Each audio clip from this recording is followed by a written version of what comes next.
Hey everybody, it's Blue here at Blue Bears Games, and today's video will be about the first of 2 decks ordered from a customer for a format that I don't do often, which is Pauper. I know it sounds weird to hear me say that I built someone 2 budget Pauper decks since the format literally says budget in the name, but I can tell you that some Pauper decks can actually be quite expensive for a deck of just commons. So, the first request was for a controlled type deck with lots of card draw, and from that, I decided to go with blue and white, also known as Azorius, Flicker.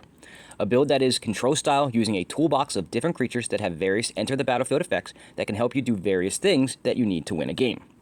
One quick side note, this will actually be the second time I've had to make this video. Unfortunately, the one that I uploaded ended up being corrupted, and I already sent the deck to the customer and erased the video. So because I don't have the deck in hand anymore, this will all be done using graphics instead of the physical cards like I usually do. It's the same thing I did for the Sliver Commander build I made for a customer about a year ago, and that video turned out pretty well. But enough with the backstory, and on to the deck. I'll start off with God Pharaoh's Faithful, which is a 1-mana 0/4 that lets you gain life whenever you cast a blue, black, or red spell.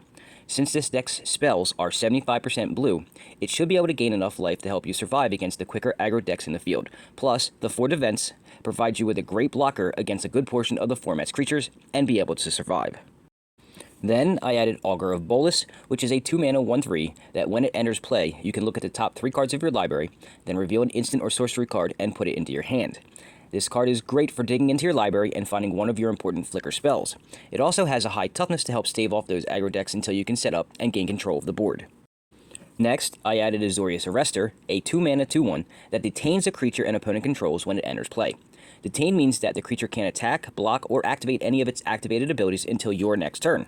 This is a great target for flicker effects as it locks up opposing creatures so you can attack your opponent without the fear of losing yours in combat. Plus, the 2 power helps get a little bit more health off of your opponent so that you can hopefully end the game before losing control of the board state. The 3-drop I chose was Inspiring Overseer. It is a flying 2/1 that when it enters play, you gain 1 life and draw a card. The flying helps give evasion, which is always a bonus, and its 2 power helps close out games quicker. But its enter the battlefield effect is great for both helping keep you alive and digging for answers that you need because it draws you more resources. The next creature, Archaeomancer, is the glue that holds this deck together by helping you loop flicker spells over and over. It is a 4-mana 1/2 that when it enters play, you can return an instant or sorcery from your graveyard to your hand. So the way the game's mechanics work is that you can cast a spell that will flicker the Archaeomancer, and by the time its enter the battlefield ability to return an instant or sorcery to your hand actually resolves, the original flicker card will be in your graveyard so you can target that card to return to your hand. I understand that just blinking this guy to get the same spell back isn't really all that helpful, but you will see how I was able to make it very abusable in just a little bit.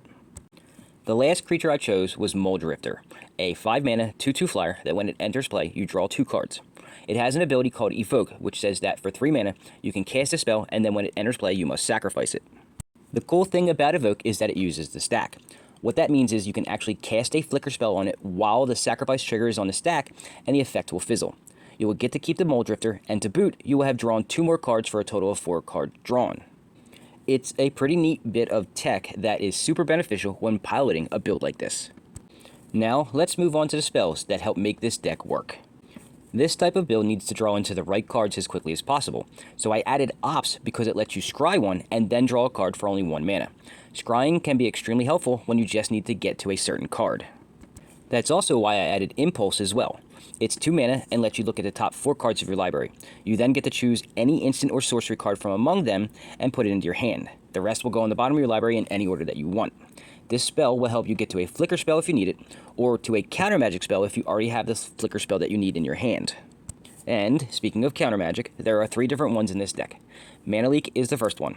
It's 2 to cast and counters a spell unless its controller pays 3 mana. This is great for early to mid game. The next is Counterspell, another 2-mana spell, but this time it just counters a spell with no caveats to its effect. This one is great for late game, since as the game goes on, your opponents may have accumulated enough lands to pay for the mana leaks. And the final counter magic spell is Lose Focus, which again is 2 mana to cast. It counters a spell unless its controller pays 2, but it has Replicate, which lets you copy the spell for each blue you pay. This effect makes it great for early, mid, and late game, since you can replicate it more and more as the game goes on and you've accumulated more lands in play. Now I'll show you the flicker spells that this deck is based on. The first is called Ephemerate, which is a 1 mana to cast instant that exiles a creature you control, then returns it to the battlefield. I probably should have explained this at the beginning of the video, but ephemerate's effect is exactly what flickering in Magic means. Ephemerate also has rebound as well, so if you cast this card from your hand, you will exile it as it resolves instead of putting it into your graveyard. Then, at the beginning of your next upkeep, you may cast it for free from exile. One thing to note is that when you cast this spell from exile, it will go back to your graveyard and not back to exile, so you are able to get it back to your hand using an Archaeomancer's Enter the Battlefield ability. The other flicker spell is called Ghostly Flicker. It's 3 mana to cast, but this one can target up to 2 artifacts, creatures, and or land instead of just 1 creature. Earlier I stated that just flickering Archaeomancer to get a flicker spell back wasn't helpful, but the exception to that is the Ghostly Flicker. Since you're able to choose 2 things to flicker with this card, one object can be Archaeomancer and the other can be whatever you need that benefits you the most depending on the board state.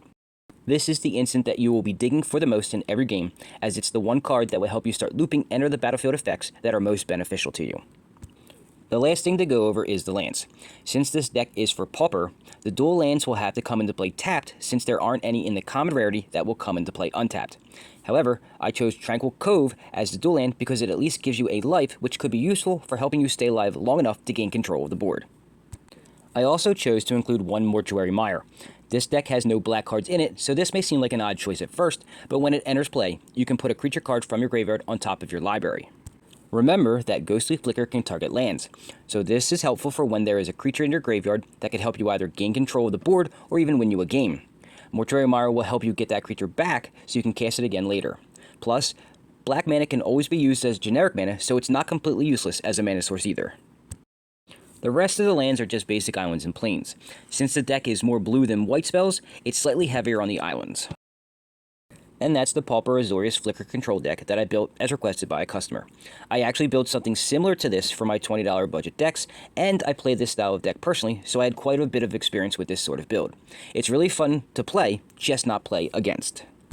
Next week, I will be showing you another budget Pauper deck build that was requested by the same customer. That one will be quite ghoulish, so be sure to join me for that. It will also be done using graphics instead of the physical deck, but for a completely different reason. As always, thank you for watching, and if you have any comments, questions, suggestions, or concerns, or you just want to talk or chat about any of the videos I put out, you can do so using any of the methods I have displayed here. Additionally, if you would like to support the channel, you can do so in 3 ways. Donations are accepted and greatly appreciated. I have 3 methods with which you can do so displayed on the screen, and keep in mind that no amount is too small. If donations aren't your thing, and you would like to get something for your money, that's great too. I sell a lot of the decks I present on the channel, as well as mystery packs. So, if you're interested in any of these, you can contact me using the information I have up on your screen right now. Directly contacting me is usually the best and cheapest way to do so, but you can always look at what I currently have available on the Facebook Marketplace. And lastly, if you want to show your love and support for the channel, but like myself, are a little strapped for cash, it doesn't cost you anything to subscribe to the channel if you haven't done so yet, watch some videos and give them a like, and possibly share them out on your social medias you use to help spread my content to more people. No matter what way you choose is greatly appreciated and will help support the channel, and I thank you for it. Sadly, that is all the time I have for this video. Thank you for watching, and please, stick around and watch some of the many great videos I've posted over the last few years, and remember to check back again for new content I'll be posting every week. Have a great day.